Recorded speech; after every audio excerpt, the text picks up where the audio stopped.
नमस्कार। भारतवर्ष के तमाम नागरिकों को मेरी तरफ से यानी रमेश्वर सिंह जम्वाल की तरफ से नमस्कार। मेरी इस प्रस्तुति के पीछे ये उद्देश्य है कि भारत की आने वाली पीढ़ियां समृद्ध एवं सुरक्षित रहें, क्योंकि आप अगर इस समय कोई गलती कर देंगे तो आने वाले शायद हजारों वर्षों तक हमारी पीढ़ियों को उसके लिए नुकसान उठाना पड़ सकता है।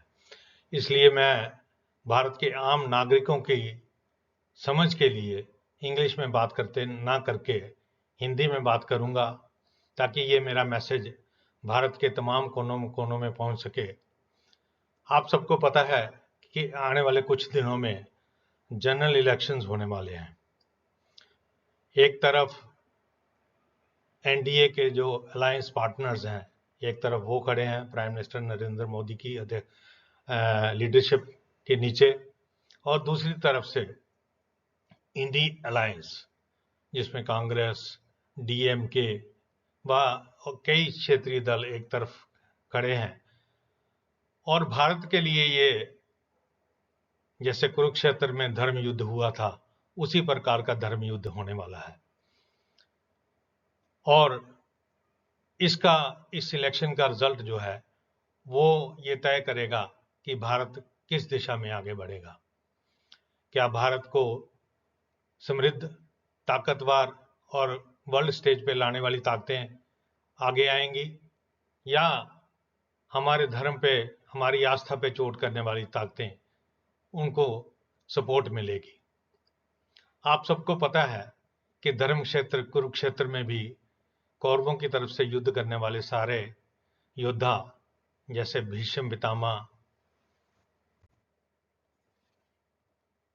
गुरु द्रोणाचार्य, कृपाचार्य, कर्ण, मदर नरेश, वह ऐसे हजारों लोग, वो सारे धर्मी नहीं थे, लेकिन चूंकि उनकी विवशता थी, वो किसी न किसी तरफ से अपनी तरफ से कौरवों के लिए युद्ध करने के लिए बंधे हुए थे, विवश थे। उसी प्रकार से आज का पॉलिटिकल वर्कर भी किसी न किसी पॉलिटिकल पार्टी के साथ जुड़ा हुआ है, और जो पॉलिटिकल लीडरशिप ऊपर से फैसला करती है उसके लिए उसको ये बाध्य होना पड़ता है कि वो चाहे वो फैसला गलत हो चाहे सही हो, उसके लिए उसको अपनी पार्टी के साथ खड़ा होना पड़ता है। लेकिन उस युद्ध क्षेत्र और आज की डेमोक्रेसी में फर्क इतना है कि डेमोक्रेसी में ये किसी को पता नहीं चलेगा कि आपका जो मन करता है, आपकी जो कॉन्शियस कहती है, आप उसको वोट कर सकते हैं। युद्ध में आप ऐसा नहीं कर सकते। युद्ध में आपको सामने से लड़ना पड़ता है, जिस तरफ से भी आप लड़ रहे हो। इसलिए मेरी तमाम भारतवर्ष के वासियों से ये अपील है कि अपनी कॉन्शियस को टटोलें, अपनी अंतरात्मा को देखें कि कौन सही है और कौन गलत। लेकिन सही और गलत का फैसला करने के लिए आपको कुछ एक बातों का ख्याल रखना पड़ेगा। मैं किसी पॉलिटिकल वर्कर की तरफ से या किसी पॉलिटिकल वर्कर की जैसे अपनी पार्टी के गुण नहीं गिनाऊंगा, क्योंकि मैं किसी पॉलिटिकल पार्टी का मेंबर नहीं हूं, और इसीलिए स्वतंत्र हूं कि मैं अपनी ओपिनियन, अपनी जो मेरी अंतरात्मा कहती है, उसको मैं फ्रीली एक्सप्रेस कर सकूं, लोगों तक पहुंचा सकूं। मैं पॉलिटिकल वर्कर की तरह ये नहीं गिनाऊंगा कि भारत के कितने करोड़ लोग गरीबी की रेखा से पिछले 10 वर्षों में ऊपर आए, कितनी बेटियों को टॉयलेट की फैसिलिटी मिली, कितने लोगों को उज्ज्वला योजना के तहत गैस के सिलेंडर मिले, कितने घरों में स्वच्छ जल पहुंचा, कितने एयरपोर्ट बने, कितने रेलवे स्टेशन बने, कितनी सड़कें बनी, ये आप रोज सुनते रहते हैं। लेकिन जिस बात को मैं आपके सामने रखना चाहता हूं, वो बात बहुत जरूरी है और आपको इस इलेक्शन में उसको ऊपर ख्याल रखना पड़ेगा। मैं इसके बारे में जम्मू कश्मीर के डिफरेंट जो पेपर्स हैं, इंग्लिश के पेपर, उसमें आर्टिकल्स लिखता रहता हूं और हजारों लोग मुझे पढ़ते भी हैं। लेकिन ये मेरा आज की प्रेजेंटेशन का ये मकसद है कि ये मेरा मैसेज भारत के तमाम कोनों में, भारत के हर नागरिक तक पहुंचे, और जो काम जम्मू कश्मीर की अखबारें नहीं कर सकी वो सोशल मीडिया के जरिए मैं लोगों तक पहुंचना चाहता हूं। मेरे आर्टिकल्स के भारत कैसे थर्ड लार्जेस्ट इकोनॉमी बन सकता है और क्या बन सकता है या नहीं, या मिशन 2047 या 2047 जो मोदी जी ने दिया है कि भारत को एक विकसित देश बनाना है, और विकसित देश बनने के साथ साथ हमारी करोड़ों की जनता जो है वो गरीबी की रेखा से ऊपर आ जाएगी, लाखों नौजवानों को रोजगार मिलेगा और भारत एक विश्व स्तर पर अपनी एक साख बनाने में कामयाब होगा। ये सारी बातें छोड़ते हुए मैं लोगों को ये बताना चाहता हूं कि पिछले खासकर पिछले 1.5-2 साल से सनातन और भारतीय सभ्यता पर हमला किया जा रहा है। आप सबको पता है कि साउथ इंडिया की कुछ एक पॉलिटिकल पार्टीज और फिर यूपी के कुछ एक राजनेताओं ने हमारे सनातन के बारे में क्या नहीं कहा। इसको डेंगू, मलेरिया और ना जाने क्या क्या कहा, और इसको बैन करने के लिए, इसको बंद करने के लिए, सनातन को बंद करने के लिए अपील करी, लोगों को उकसाया, और कुछ एक लोग जो हैं वो उन राजनेताओं की बातों में आ जाते हैं। हालांकि चाणक्य के मुताबिक, चाणक्य के अनुसार लोगों को गलत रास्ते से सही रास्ते पे लाना ही राजनीति है। लेकिन भारत में अधिकांश राजनेता राजनीति को राज करने की नीति समझते हैं, लोगों को सक्षम नेतृत्व प्रदान करने और सही रास्ते में लाने में वो विफल रहे हैं। हमारे भारतवर्ष की प्रतिक्रिया इन आपत्तिजनक बयानों पर बड़ी आश्चर्यजनक थी, क्योंकि आम आदमी को ये पता ही नहीं कि वो ऐसे लीडरशिप को, जो इतने पावरफुल लोग हैं, उनको कैसे मुकाबला किया जाए।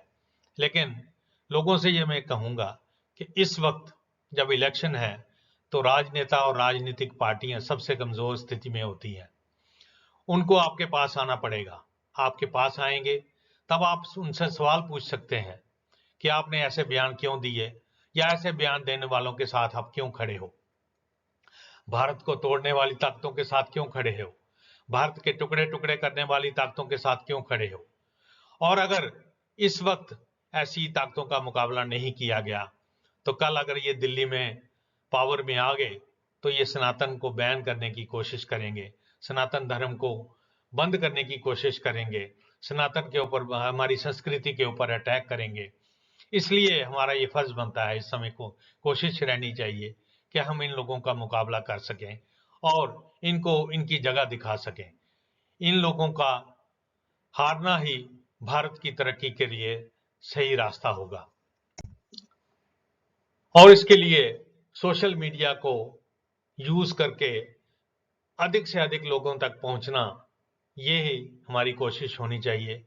मैं ये आपसे अपील करूंगा कि मेरे इस मैसेज को आप अपने व्हाट्सएप मैसेजेस में अपने फ्रेंड्स के साथ, अपने ग्रुप्स के साथ शेयर करिए, अपने दोस्तों के साथ, अपने फेसबुक पे, अपने लिंक्डइन पे, अपने ट्विटर अकाउंट पे इसको मैक्सिमम शेयर करिए, ताकि लोगों की याददाश्त बड़ी कमजोर होती है। लोग भूल जाते हैं कि किसने 1 महीना पहले आपके बारे में क्या कहा, हमारी संस्कृति के बारे में क्या कहा, हमारे धर्म के बारे में क्या कहा। और लोग छोटे छोटे हितों के लिए, किसी को पानी का कनेक्शन चाहिए, किसी को छोटी सड़क चाहिए, किसी को नौकरी चाहिए, किसी को मुफ्त बिजली चाहिए, किसी को मुफ्त पानी चाहिए, उसके लिए लोग वोटों को अपने जाया कर देते हैं। लेकिन ये धर्म युद्ध बहुत बड़ा युद्ध है। इसके लिए आपको मेंटली प्रिपेयर रहना चाहिए कि हमारी लड़ाई बहुत बड़ी है, बड़ी लड़ाई हम लड़ रहे हैं, और बड़ी लड़ाई को लड़ने के लिए हमारी सोच भी बड़ी होनी चाहिए। लोगों के पास बैलेट एक हथियार है, और इससे उन लोगों का हम मुकाबला कर सकते हैं जिन्होंने हमारी सभ्यता, हमारी फिलॉसफी, हमारे धर्म के ऊपर अटैक करा। भारतीय संस्कृति के ऊपर काफी तरह से अटैक किए जा रहे हैं पिछले कुछ एक वर्षों से। कल्चरल थ्रेट हैं, सिनेमा, टीवी, सोशल मीडिया, और इन सब के इन्फ्लुएंस में आकर हमारे काफी सारे लोगों की वृत्ति जो है वो तामसिक वृत्ति बनती जा रही है। इसके अलावा एक्सटर्नल फोर्सेस भी हमारी काफी सारी काम कर रही हैं। हमारे नेबरिंग कंट्रीज जो हैं, हमारे पास पड़ोस के मुल्क जो भारत से दुश्मनी रखते हैं या भारत के लोगों को नुकसान पहुंचाना चाहते हैं, और उनके साथ कुछ एक इंटरनल फोर्सेस जुड़ी हुई हैं, टेररिस्ट हैं या दूसरी कोई ताकतें हैं जो भारत को तोड़ना चाहते हैं, भारत के टुकड़े टुकड़े करना चाहते हैं। उसके लिए मुकाबला करने के लिए हमें लोगों को सेंसिटाइज करना पड़ेगा। लोगों को ये बताना पड़ेगा कि हमारी संस्कृति पुराने जमाने में हजारों साल से साइंस से जुड़ी हुई है, और साइंस जिस जगह पे आज तक नहीं पहुंच सकी, हमारी संस्कृति हजारों साल पहले वहां पे पहुंच चुकी थी। इसके लिए हमें ये पता होना चाहिए कि भारत के जो संस्कृति है उसमें 6 स्कूल्स हैं: न्याय, विशेष, मीमांसा, वेदांता, सांख्य और योग। और जो नॉलेज इन वेदों में, इन पुराणों में दी गई है, वो नॉलेज आज बेस्ट इस्तेमाल करके, उसको यूज करके कहां से कहां पहुंच गया, लेकिन हम लोग अपनी सभ्यता को भूल गए, अपनी संस्कृति को भूल गए। और हमें इस प्रेजेंटेशन के जरिए लोगों को ये कन्विंस करना पड़ेगा, साइंटिफिक कम्युनिटी को, आज के नौजवान को, क्योंकि नौजवान जो है वो साइंटिफिक रीजंस ढूंढता है कि आप जो कह रहे हो उसके पीछे कोई साइंटिफिक रीजनेबल कॉज है, रीजनेबल जो कम्युनिकेशन आप कर रहे हो कि नहीं कर रहे हो। इसके लिए हमें ब्रह्मांड की नॉलेज होनी चाहिए, और कैसे हमारी जो योग और सांख्य की फिलॉसफी है वो हमें अरबों रुपया बचाने में मदद कर सकती हैं, जो पैसा हम अपने नौजवानों की बढ़ोतरी के लिए, उनके कैरियर बनाने के लिए इस्तेमाल कर सकते हैं। अब न्याय और विशेषक क्या है ये फिलॉसफीज, कैसे ये ब्रह्म या अल्टीमेट पावर जो है कॉस्मोस की, ये ब्रह्मांड कैसे बना, इस ब्रह्मांड को चलाने वाली कौन सी ऐसी शक्ति है, और उस शक्ति को प्राप्त करने के लिए उसको जो रास्ता है उसको धर्म कहा गया है। तो जब मैं धर्म युद्ध कहता हूं तो धर्म युद्ध का मतलब है कि उस रास्ते को, उस पर ब्रह्म को प्राप्त करने के लिए जो रास्ता हम सही रास्ता चुनेंगे उसको धर्म कहा गया है। ये हमें स्पेस, टाइम, कॉज, माइंड, आत्मा, हमारी बुद्धि, इसके बारे में बताता है, और हमें ये बताता है कि कौन सा कारण की वजह से ही कौन सी चीज उत्पन्न हुई और उसके पीछे कारण क्या है। अगर साइंस के, फिजिक्स के नजरिए से हम देखें तो इस ब्रह्मांड की उत्पत्ति को वो लोग जिसको बिग बैंग थ्योरी कहते हैं, क्योंकि वो लोग शायद परमात्मा को, भगवान को, या किसी भी और नाम से आप इसको पुकारें, उसको वो नहीं मानते। तो क्या हमारी उत्पत्ति, इस ब्रह्मांड की उत्पत्ति उस बिग बैंग के जरिए हुई, के तरीके से हुई, या कुरुक्षेत्र क्षेत्र में जब भगवान कृष्ण ने जो रूप अपना दिखाया था, और उसमें जो गीता में, भगवत गीता में जो नॉलेज दी गई है कि ब्रह्मांड कैसे बार बार उत्पन्न होता है और कैसे उसका अंत होता है, क्या वो कारण है? ये सारी चीजें आपको पता होनी चाहिए।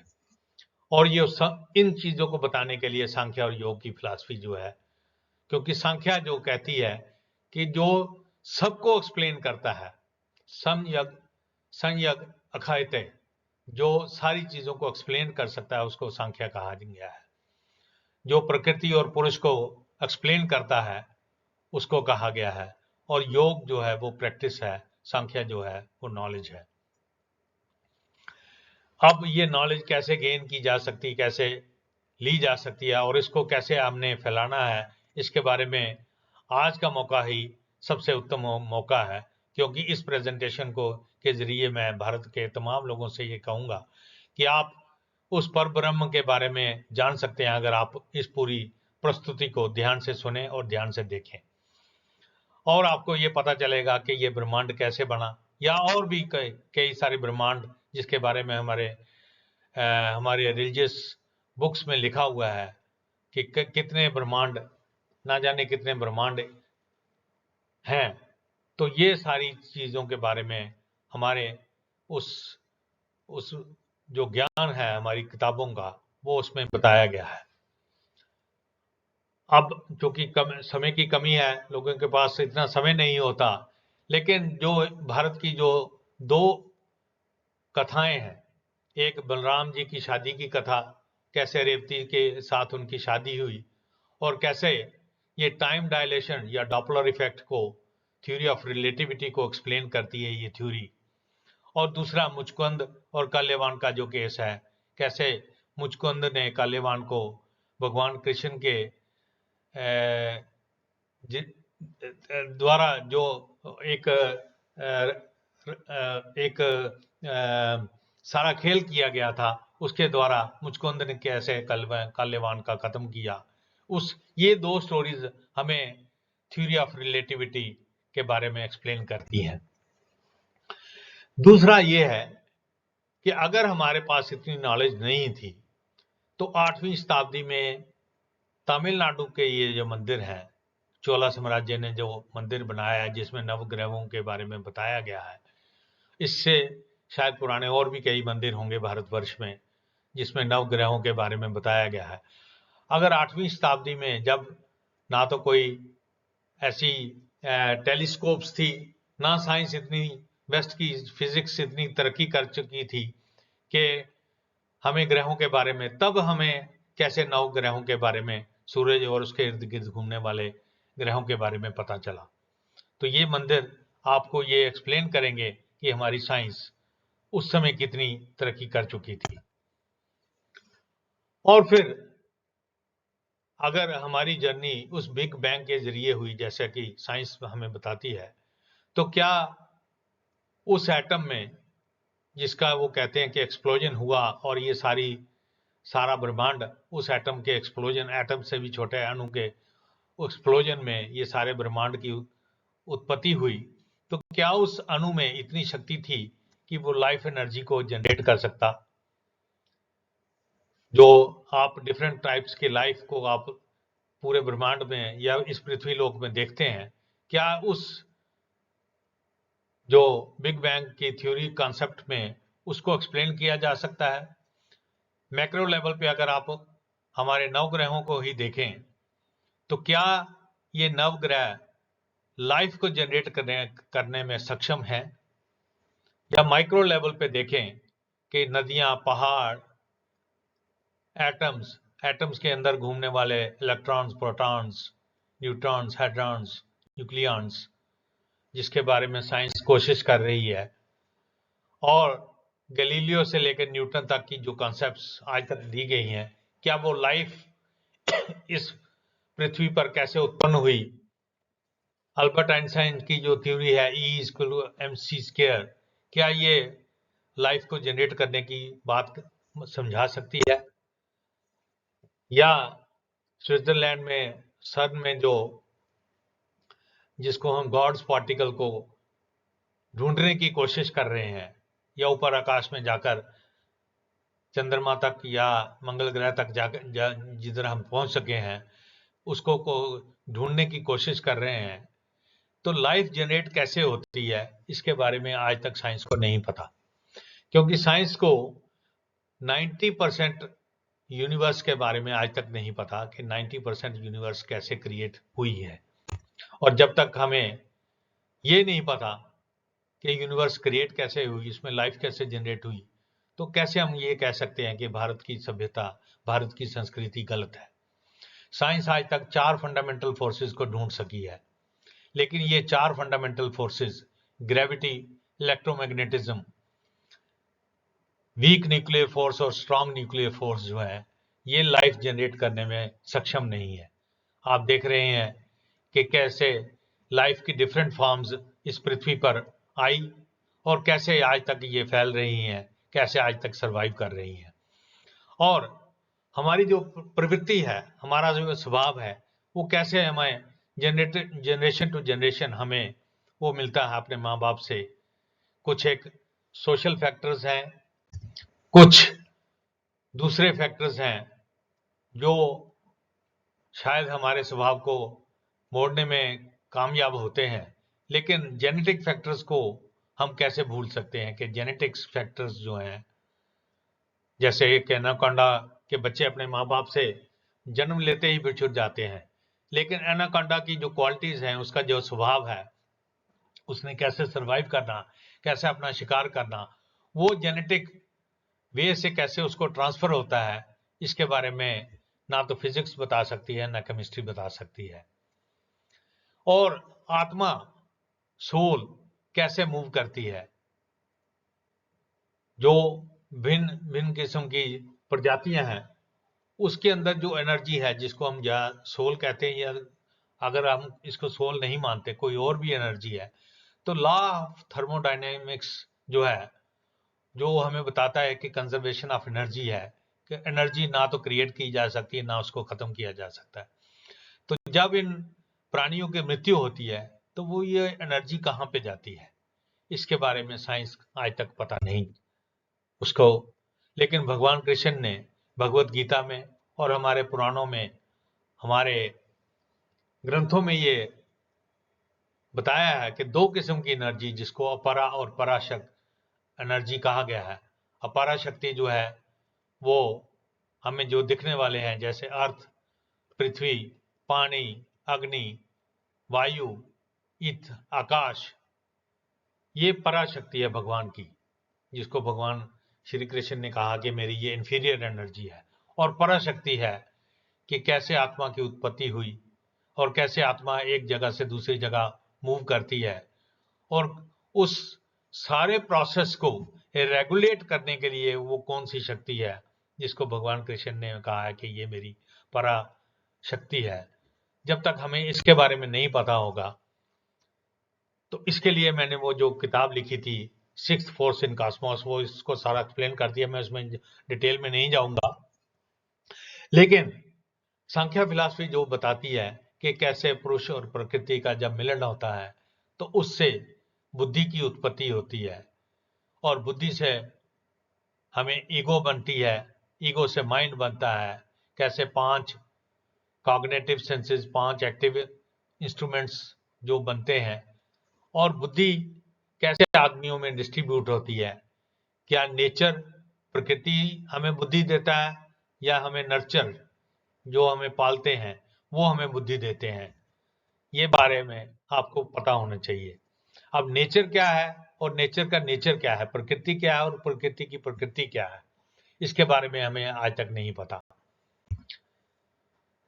चार्ल्स डार्विन की अगर थ्योरी को हम, अगर साइंस की थ्योरी से हम, जैसे हमें बताया गया कि हम बंदरों और चिंपैंजियों की से उत्पन्न हुए हैं, अगर इस थ्योरी को माना जाए तो आज संसार में बंदर या चिंपैंजी नहीं होने चाहिए थे, वो सारे के सारे मनुष्य बन चुके होने चाहिए थे। लेकिन आज भी करोड़ों बंदर और चिंपैंजी इस पृथ्वी में घूम रहे हैं, वो आदमी क्यों नहीं बन सके। और अगर हमारे में और बंदर के या चिंपैंजी के जीनोम में अगर सिर्फ 2% का फर्क है, तो हम, बंदर जो आज से लाखों साल पहले कर रहा था वो आज भी वही कर रहा है। एक वृक्ष की एक डाल से दूसरी डाल पे छलांग मार रहा है। लेकिन हमारी यात्रा देखिए, हम कहां से कहां पहुंच गए। हम चंद्रमा तक पहुंच गए, मंगल पे जाने की तैयारी कर रहे हैं, हमने कंप्यूटर बना लिए, हवाई जहाज बना लिए, रेल बना ली, और भी कई किस्म की साइंस की यंत्र बना लिए। लेकिन बंदर और चिंपैंजी वहीं के वहीं रह गए। इसलिए क्या हमारे में जो डिफरेंस ऑफ इंटेलिजेंस है, या हम एक डिफरेंट एक स्पेशीज है, वो साइंस हमें ये समझाती है कि हमारे में ज्यादा फर्क नहीं है। It's a difference of degrees, ये सिर्फ डिग्रीज का फर्क है। लेकिन हमारे जो ग्रंथ बताते हैं कि ये स्पेशीज, हमारी मनुष्य जाति जो है, मनुष्य प्रजाति जो है वो एक अलग प्रजाति है, और इसके बारे में हमारे ग्रंथों में काफी कुछ। और अगर बुद्धि हमें अपने माँ बाप से मिलती है तो फिर बच्चों में बुद्धि की डिस्ट्रीब्यूशन कैसे होती है? जब बच्चे 2 या 3 या 4 पैदा होते हैं तो उनमें क्या माँ बाप से 1/4 बुद्धि होनी चाहिए? लेकिन ऐसा नहीं हो, या उनसे माँ बाप से उनको उनमें ज्यादा बुद्धि होनी चाहिए, क्योंकि माँ और बाप के दोनों का मिलन होने से उनकी बुद्धि जो है उनकी डबल होनी चाहिए। लेकिन ऐसा नहीं, ना तो हम किसी साइंसदान के बच्चे को जानते हैं, ना हमें उनके माँ बाप के बारे में ज्यादा पता है। इसका मतलब है बुद्धि की उत्पत्ति वो प्रकृति से होती है, और प्रकृति ये कैसे डिसाइड करती है कि किसको कितनी बुद्धि मिलनी चाहिए, ये सारी बातें हमें पता होनी चाहिए। और फिर हमारी प्रवृत्ति बदल कैसे जाती है। आज से हजारों साल पहले भगवान राम ने जो एग्जाम्पल सेट करे, जिसको हम फॉलो करने की कोशिश करते हैं कि हमें राम राज्य मिलना चाहिए, लेकिन राम जी की क्वालिटीज और आज के मनुष्य की क्वालिटीज में इतना अंतर क्यों है? खासकर राजनेताओं की, राजनेता जो जेलों में आज पहुंच चुके हैं, या हजारों लोग दूसरे जो हैं, उनमें और भगवान राम में इतना अंतर क्यों आया? कब हमारी बुद्धि चेंज हो गई और क्यों हो गई? और क्या हम वापस अपनी उन उन प्रवृत्ति को, उस सात्विक प्रवृत्ति को वापस ला सकते हैं? ये जो रीट्रांसफॉर्मेशन के प्रोसेस जो हैं, ये हमारी जो पॉलिटिकल पार्टीज हैं या उनके मैनिफेस्टोज हैं, ये हमें नहीं ला सकते।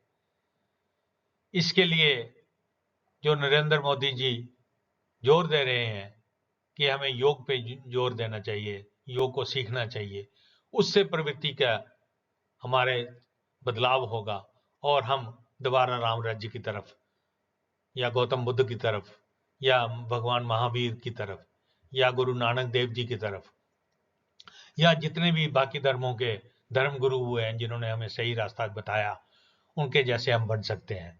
लेकिन उसके लिए हमें सही पॉलिटिकल पार्टी का चयन करना पड़ेगा। मैं ब्रेन और माइंड कैसे फंक्शन करता है, जीन्स कैसे फंक्शन करते हैं, हमारे ब्रेन सेल्स कैसे फंक्शन करते हैं, उनमें कैसे बदलाव लाया जा सकता है, और संख्या और योग की फिलॉसफी को इस्तेमाल करके हमारी प्रवृत्ति कैसे बदल सकती है, इसमें जाने की हमें ज़्यादा समय मेरे पास नहीं है। इतना ही कहूँगा कि अगर इस वक्त हमने गलती कर दी, इस वक्त भारतीय जनता पार्टी या एनडीए के अलायंस पार्टनर्स की सपोर्ट नहीं करी और ऐसे लोगों की सपोर्ट करी जो भारतीय सभ्यता को खत्म करना चाहते हैं, जो पिछले 10 साल से हमने गेन्स कर रहे हैं, योग को इंटरनेशनल स्टैंडर्ड पे लाया, इंटरनेशनल स्टेज पे लाया, हमारी संस्कृति को कहां से कहां पहुंचाया, आज दुनिया में हमारी जो पोजीशन बनी हुई है, वो सारे के सारे हमारे प्रयास खत्म हो जाएंगे। ना भारत को विकसित बनाने की कोई बात करने वाला मिलेगा आपको, ना भारत को विकसित बनाने वाली ताकतें आपको मिलेंगी। इसलिए मेरे भारतवर्ष के तमाम अपने भाई बहनों से ये अपने बच्चों से ये अपील है कि इस समय बड़ा क्रूशियल टाइम है। आप भारतीय जनता पार्टी को, नरेंद्र मोदी जी को हाथ मजबूत करें। मेरी ये अपील खाली जम्मू कॉन्स्टिट्यूंसी या कठुआ कॉन्स्टिट्यूंसी के लिए नहीं है। मैं भारत के तमाम कॉन्स्टिट्यूंसीज के तमाम लोगों से ये अपील करता हूं कि अपने अपने इलाकों में, जब भी आपके गांव में, आपके शहर में, आपके मोहल्ले में राजनेता आए, कांग्रेस के लोग आए, डीएमके के लोग आए, टीएमसी के लोग आए, तो आप उनसे पूछिए कि आपने हमारे धर्म पे, हमारी सभ्यता पे अटैक क्यों करा, क्यों आपने ये बात करी कि आपको भारतीय संस्कृति पे गर्व करने के बजाय आप ये बात करने लगे कि इस सभ्यता को बैन कर देना चाहिए, इसको खत्म कर देना चाहिए, ये डेंगू और मलेरिया है। और ऐसे लोगों को हम लोग सपोर्ट नहीं करेंगे। ये हमारा आज का रिजॉल्व होना चाहिए। इन्हीं शब्दों के साथ मैं अपनी वाणी को विराम दूंगा। अगर मेरे साथ लोग जो जुड़ना चाहें इस उद्देश्य के लिए, तो मैं सोशल मीडिया पे रामेश्वर सिंह जमाल पे आप क्लिक करें, आपको मैं मिल जाऊंगा। हम लोग एक कारवां बनाकर चलें और इस कारवां की स्ट्रेंथ बढ़ती जाए, और इलेक्शन के समय करोड़ों की जनता जो है वो नरेंद्र मोदी जी को सपोर्ट करे, उनको दोबारा पावर में लाए, ताकि भारत एक विकसित देश बन सके और हमारे आने वाली पीढ़ियों का भविष्य सुरक्षित हो सके। धन्यवाद। जय हिंद।